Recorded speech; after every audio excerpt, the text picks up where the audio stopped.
Hello and welcome to Finger Thinking, a channel dedicated to analog productivity and creativity tools.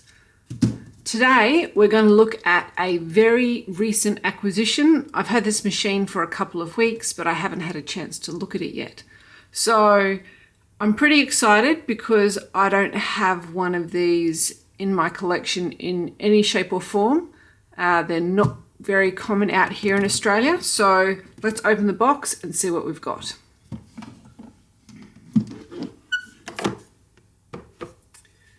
And we have a Facit Tp1.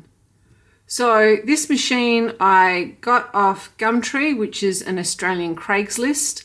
The bloke had it listed for a couple of weeks. I was away at the time, so I'm kind of like, oh, I hope it doesn't go before I get back home.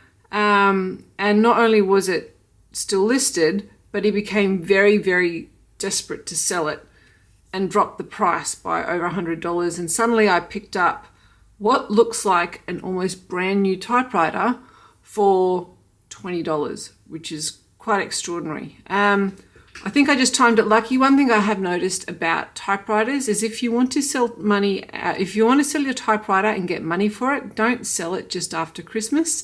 But if you want to buy a typewriter and not pay very much for it, keep an eye out after Christmas. Don't become my competition, but keep an eye out after Christmas, because what happens is people seem to kind of go, oh, I've got a few days off, let's do some spring cleaning and just start to declutter. But the market isn't there. People have spent money on Christmas or they're away like I was. And so you'll find some machines that pop up for very pocket-friendly or budget-friendly prices. So the guy who had this machine, I don't have the full provenance of this machine. The person I bought it from was not the original owner. He had bought it for his 9-year-old son, who really wanted a typewriter. Then once he got a typewriter, decided that the novelty wore off and it just sat there, probably on a shelf because this is quite dusty, just sitting there doing nothing. And eventually they've gone, bugger it, we're just going to list it and get rid of it. So lucky me. Now the machine comes with a case which is in phenomenal condition. Just a couple of marks on it, but this thing is in such good nick.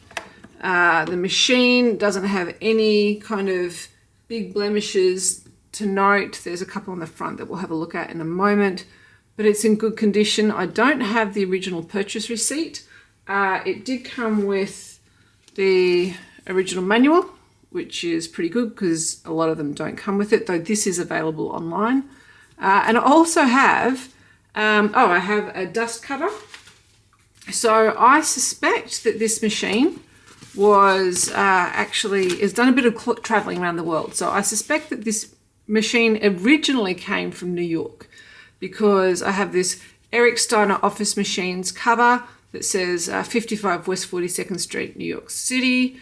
And then in the case, the back of the case, there's a, whoops, I've got some infrastructure in the way here, but there is actually a sticker here that says Eric Steiner Incorporated. So I'm going to just take the top of the case off for a moment. So yeah, so for a part of this machine's life, it was in New York, but the other thing I have is a service receipt from 1983, which dates this as being serviced and locates it in Geneva, in Switzerland. So New York, Switzerland, and I'm in Australia, so this machine's got a passport full of stamps. So now it's mine. I'm excited to have it. Let's have a look at the functions of the machine and see if it works. So in this case, you can type in the case if you want. The back came off really, really easily. When I take the machine out, I'll show you how the back of the case works. It looks like you just move these, there's these little kind of toggles on the side, and if we move those in, then we can probably lift the machine out. No, other way around. So if you move them back, then you can lift the machine out. I haven't even taken this out of the case. So take it out of the case. Now, oh, okay, so it even comes with free Tipp-Ex. There you go. There's a bit of a plate metal, bent plate at the back to locate the machine under. These, you just pull them around and it will connect with, it'll slide into a slot under the machine. The case, it has feet on it, which is so if you wanted to leave the machine in the case and type, these feet should stop it from sliding around the table. The case top is pretty easy, so it just has these little brackets, whoopsie-daisy, on the back here, which are just kind of a semicircle. So often they curve the other way. So you, in a lot of cases, you start the case from behind and then you bring it forward to hook it in. This is the other way. So you start at the front and then you push it back and then it just folds straight down. The lock itself, so this is still in very good condition. It's a bit rusty, it needs a bit of a polish, but it works. It doesn't come with a key, but I'm not complaining. I don't know who's going to steal my typewriter. But I gather they must have been kind of important back in the day. I know when I've tried to price these online from vintage ads that a lot of the typewriters in their day cost about what a decent spec laptop will cost today. Kind of $1,500, $1,600, $1,700. I might jump off and do a bit of a Google, see if I can find what an original purchase price for a Facit Tp1 might have been.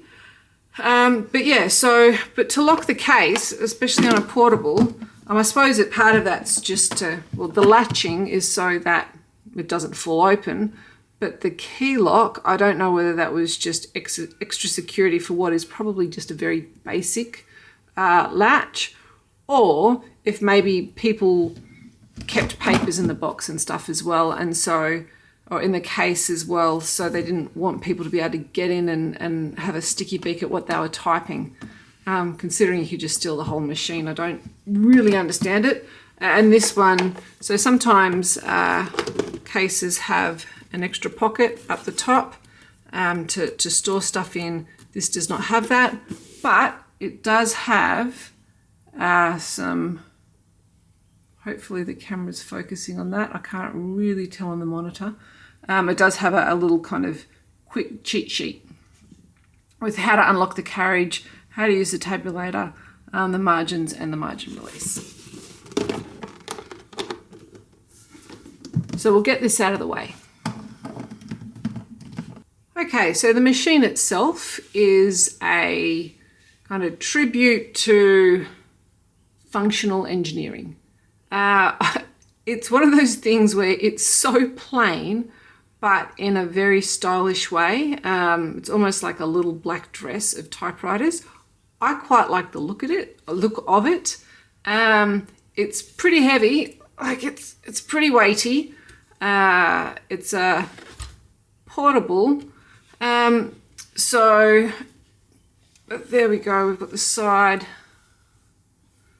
We've got on the back. So yes, Facit, made in Sweden. The other side. And then if we turn it over, oh, this is pretty heavy. This is a really solidly constructed machine.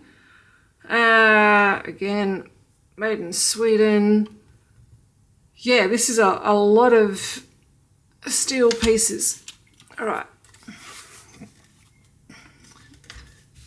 So one of the things I can see is that there is, so there's dust all over this. This needs a wipe down. Everything seems to be in pretty good condition though. Like it looks like the machine has been looked after. So if I take the top off, again, looks a little dusty. We can see the dust down in amongst the keys. So that'll need to be blown out. But again, still in good condition. All right, so I think the first thing I'm going to do is just stick some paper in it. We'll stick the top back on it so it looks pretty, but we'll stick some paper in it and see if it works. There we go. Oh, they look like windscreen wipers. I don't have any other machines that have a double pronged. I've got ones that have V's, but I don't have any which just have the parallel prongs on them. So that's nifty. And the sort of functional design really suits the rest of the machine, doesn't it? So, okay, so paper guide. Let's move that into 0. Let's move the margin in a bit.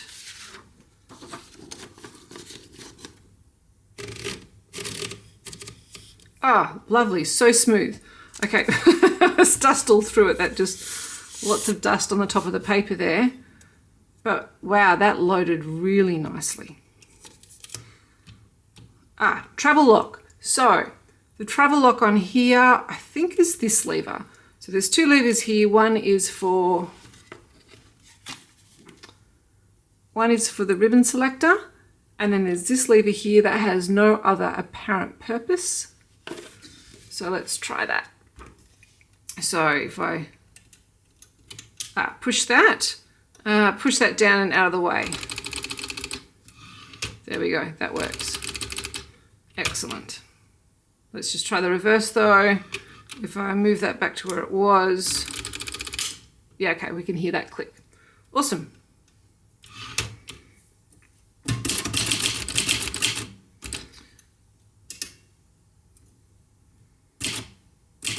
Okay, so straight away I'm wondering, why is nothing printing? I have the ribbon selector, initially it was on red, but then I had it on black. And if I look at this, the ribbon lifter is moving, but the ribbon's not going with it. So it actually looks like the ribbon isn't threaded properly. So let's have a look.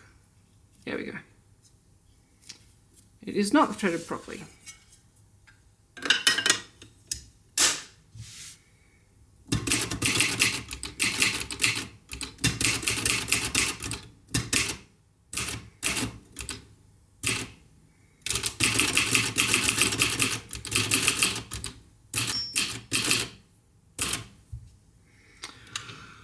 Okie dokie. So that types beautifully. If we want to see the typeface, I'll do more of a test in a minute. Great, that looks like it's an Elite typeface because it's quite small. Now, with this machine, it looks pretty simple. So let's work through. That works. Let's try the red.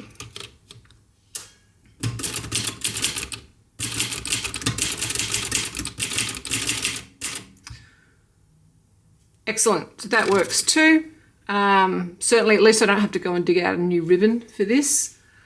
What have we got? So the typing is actually, it's quite nice. It's not as snappy as the Smith Corona Silent that I did a review on the other day. I'll link that kind of up there somewhere. That has a really distinct snappy action. Some of the other typewriters I've reviewed recently, the Princess 500 and the Citizen X3, they have quite a strong decisive action. This is a little bit softer. So I'm just going to type a little bit more and give more of an opinion.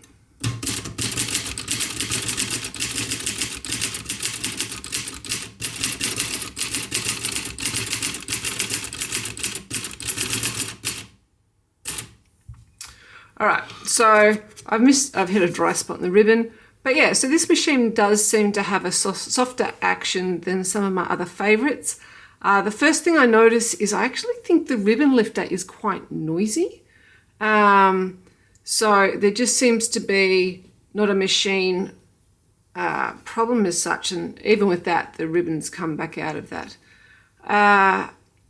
It just seems to be, a little bit of a rattle, which the only moving part is this. So, let's move that.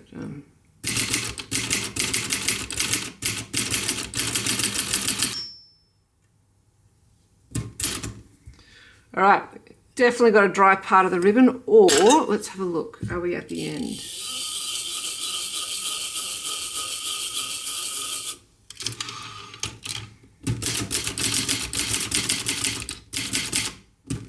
No, we just had a very dry part of the ribbon. So this has been sitting there for a while, doing absolutely nothing. And as you've heard me mention before, Australian summers are brutal. They can be really, really hot, and they just dry ribbons out. So, all right. So that looks pretty straightforward. Let's pull the paper out and have a look at the function of the functions and the features of this machine.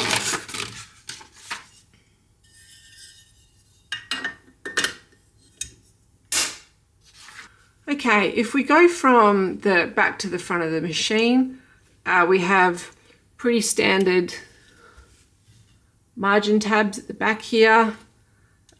They just work like normal. One of the things that is apparent is that there's only a partial ruler on the back here. So I'm used to seeing the ruler the whole way along, so you know where you're setting your margin tabs. That's a little strange, and kind of it's a bit at odds with how functional the rest of the machine is. I gather I'm just supposed to look at the ruler which is on the paper bale here and go, that looks about right. That looks about right. I'd actually rather have a ruler the whole way along. Anyway, so could be a little bit better, but so far it's not really a massive complaint. So we've got the windscreen wiper paper holders, paper stands, as we mentioned earlier. Sorry, my dog is barking at birds. So the paper guide, this only has not even that full marked out section of travel. So you probably have 1.5 inches of travel there. We will have the carriage release lever on both sides. So this tab here and this tab on this side of the carriage. The paper bale spring loaded again, so it's got a bit of a nice snap to it. It has the ruler on it. It does pull out as well. I'd be really interested for someone, if you know why they used to do this. Why I needed a paper bale that pulled out. Please leave a comment and let me know, because I've had it on a couple of machines. The Smith Corona had the same thing, and I don't understand the purpose of it. Anyway, so we have 2 rubber rollers on the paper bale. They appear to be in good condition. The platen knob's pretty standard. We have 3 line spacing on this. So single line spacing is 2 notches. Double line spacing is 3 notches, and triple line spacing is 4 notches. When we clean it back out a little bit and I do a bit more typing at the end, I'll demonstrate how the size of the line spacing in a type test. We do have on this lever here, this is just our finite adjustment. So rather than go a full kind of notch in our spacing, we can pull this lever out and then we just get this smooth turn. So we have the finite adjustment. The paper release is this lever over here. So the platen stays engaged, but we can just pull it out, and that's how we can adjust our paper as well. All right, so there's on the sides of these, there are margin tabs. So we may as well look at the margins now. So, sorry, the tabs. So the tab button, we have infinite tab settings on this. It's not like the Smith Corona that had standard factory tabs. We have, and that's what these, so there's a little lever here, and then on the other side, there's another little lever down here. And one has a 1 on it. The other one has a B on it. I don't know why we have numeric and an alpha.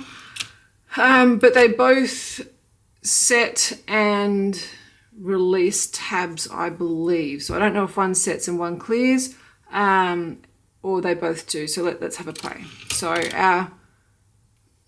let's move our margin along a little more. Right, okay, so tab. All right, so maybe there's one set at the beginning here. It looks like there's one set there. So if I move that up, okay. That looked like that cleared it. Let's move down. Okay. All right, so down is set and up is clear. So we've moved out to our tab. If we pull this lever up and try it again. Nope, that didn't work. There we are, that worked. So let's try the other side. Let's push down. Does that set the tab? Yep. We've just pulled up. That cleared it. Okay, so those two levers do exactly the same thing. They are the tab, set, and clear. So there is full custom tab setting on this machine. We have the ribbon selectors down here. So yeah, black, stencil, red. The carriage release, excuse me, that we covered earlier. Excuse me. If we have a look under the hood, so take the cover back off, there is a 1, 2, 3, 4, 5. Okay, there's a 5 gauge touch selector. Where's the serial number? Okay, the serial number is in here. So other than that, I can't see any. It's a pretty standard ribbon arrangement. So just a little lug there. It looks like it's a slightly wider spindle than on a lot of machines. So this has the 3-pronged, this is a pelican ribbon on it, with the 3 little holes, but a slightly wider. Let's just unroll that.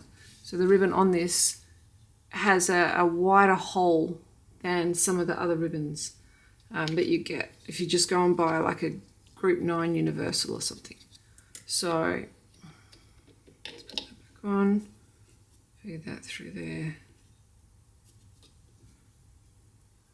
And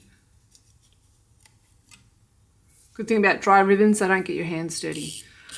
So I assume it has automatic reverse on it because I can't see where there would be a manual reverse. And then if this machine is 1965, then didn't they all have manual reverse by then? Okay, so if we wanted to manually change the direction of the ribbon, you take the top off and it's this little lever down in here. It's not easily accessible, so I don't think it's really designed for the user to be changing the ribbon direction on a whim. But should you need to do it, so this little bar in here, move over and then back, or on this side, over and back.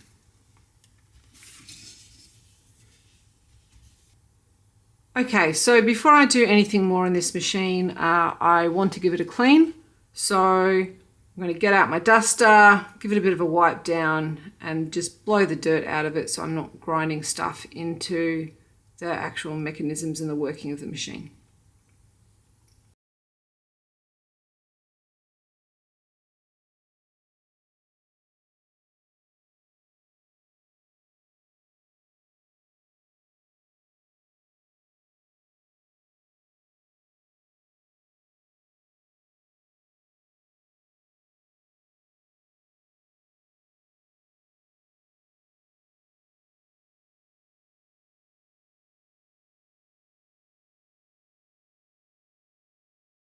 Okay, so that was a quick blast out. Let's just wipe that off.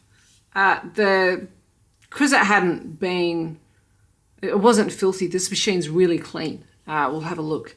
It just took a bit of the surface dust. It had just been on display for a little bit. Obviously not decades. Some of them have been on display for years. This had probably just been on display for a couple of months without any use. So, but one of the things, so we'll have a look. I haven't cleaned the keys yet, but they're actually in pretty good shape. But if we look at even the carriage area of this machine is so clean. I don't know if it's been serviced since its service in Geneva in 1983, over 40 years ago, but if it has been serviced, they did a good job. And if it hasn't been serviced, then it's had no use. Okay, let's just take that.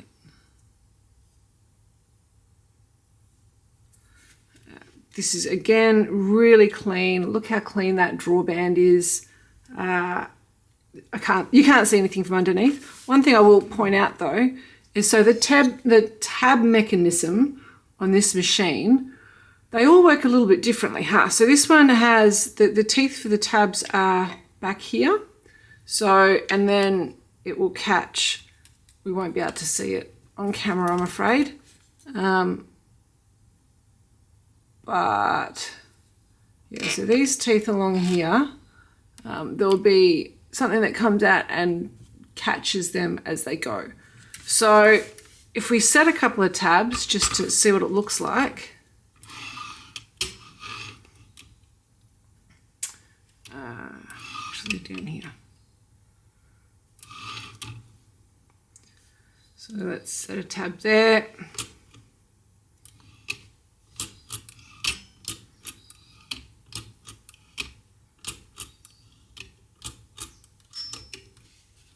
All right, so they're kind of reverse, but we can see on this side, which is still these teeth.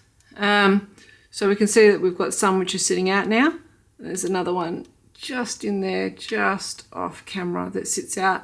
And so as we hit the tab bar, this is what gets, these are the stops for the tabs. Now, let's see if this works. So just having a read, it looks like, because this lever and this lever on the other side, they both appear to do the same thing. This one apparently is a clear all. So if I move the carriage out of the way, we can see a couple of the tabs. So let's move that up, and it does, it clears all of those instead of just doing a single clear. So that's the difference. They both set tabs. Which would make sense, because if you're setting tabs at this end when the carriage is at this end, it's a bit fiddly to get under here. So you have access down here to set tabs by pushing down. But if you want to clear everything, you pull it up. If you want to clear a single tab, pull up on this side. All right, so that makes a lot of sense. I am now going to put the ribbon back in it and get some more paper and just do a little bit of typing, get my final opinion on what the feel of this is.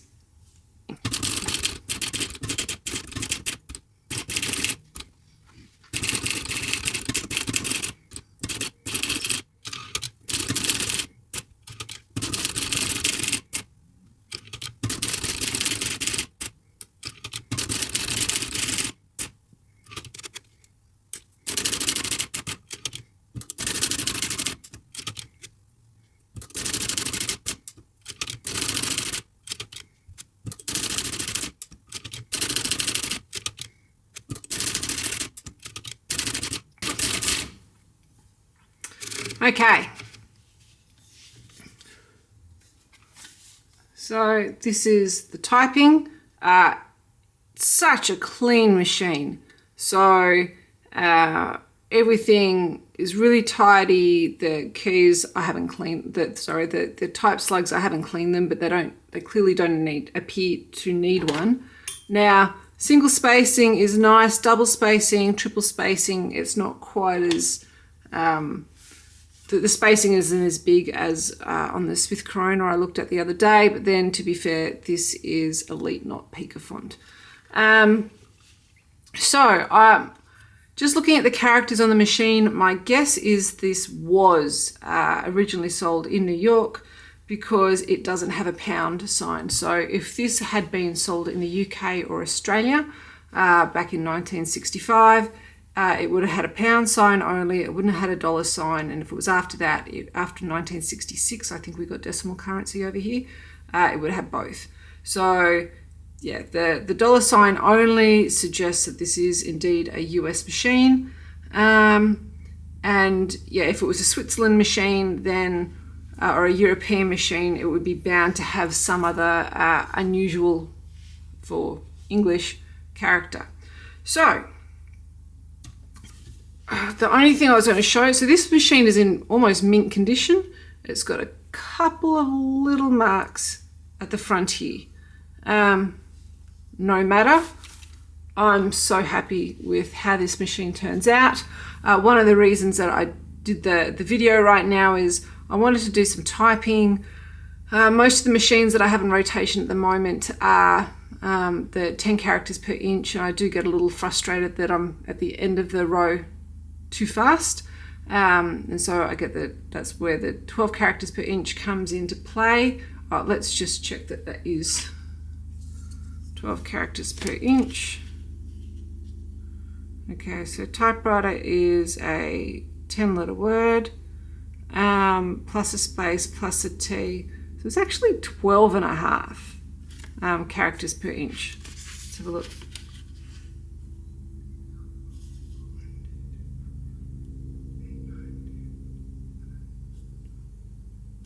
Yeah, so Elite, 12 characters per inch, really standard font.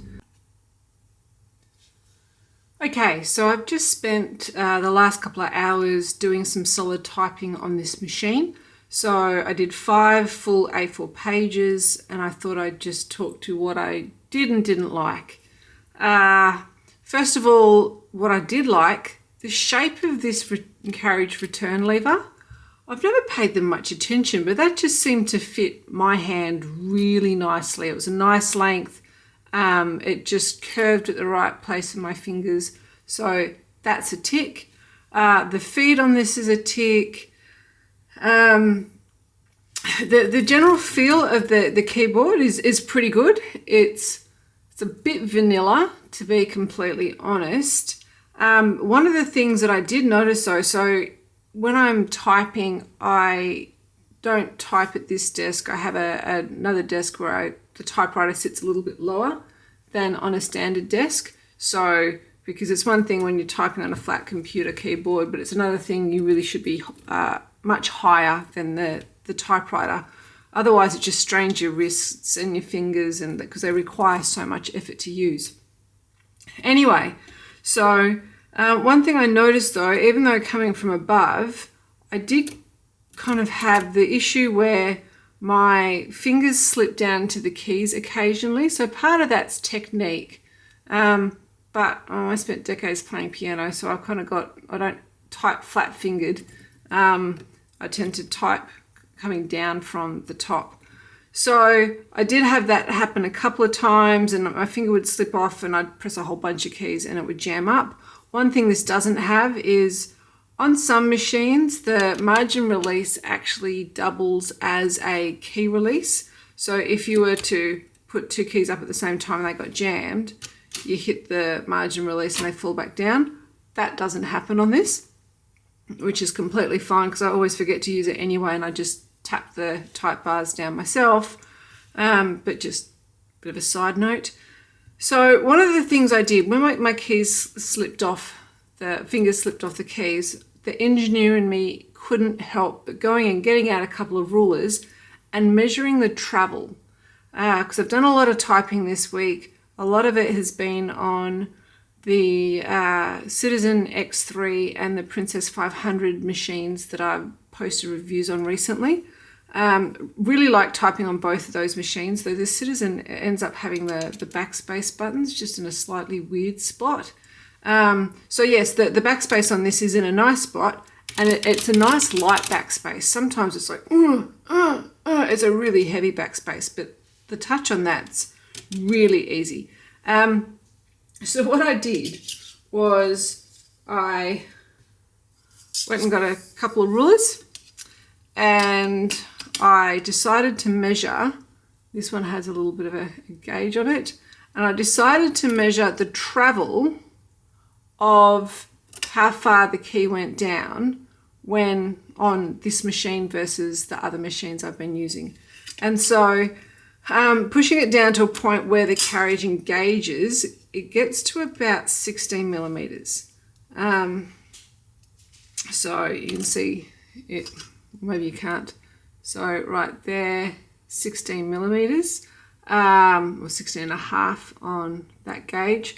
So that's a few millimeters deeper than doing that on the Princess 500 or the Citizen X3, which both had key travel, I suppose. I don't think I've really heard anyone else talk about this much, but the key travel on those machines was 12 to 13 millimeters. So this having an extra 3.5 millimeters, which is, 25%, is noticeable. So with that, if you have little fingers, you might, unless your action is extraordinary, you might find them slipping off in between the keys. And there is enough gap between the keys to get a whole finger in there. So that's something I've always found a little bit odd. I've never really understood why they wanted the keys so far apart, but then maybe they didn't think about having them back together in these typewriters. When you're used to using a keyboard and everything's so close, I suppose you just take it for granted. So yeah, the action is vanilla. The keys do have a longer travel. So I suppose if the keys didn't move so smoothly, the extra travel would make your hands tired, but one kind of balances out the other. So that's pretty good. And the other thing I will show you is that I had the ribbon put on wrong. So there were a few rows where I started only getting kind of 3/4 of the letter. And then I realized that I had just, if I take the ribbon out, I'd just put the ribbon behind this plate here. What there actually is where's my pointer? So there's the ribbon lifter, but then there's another 2 bars in here.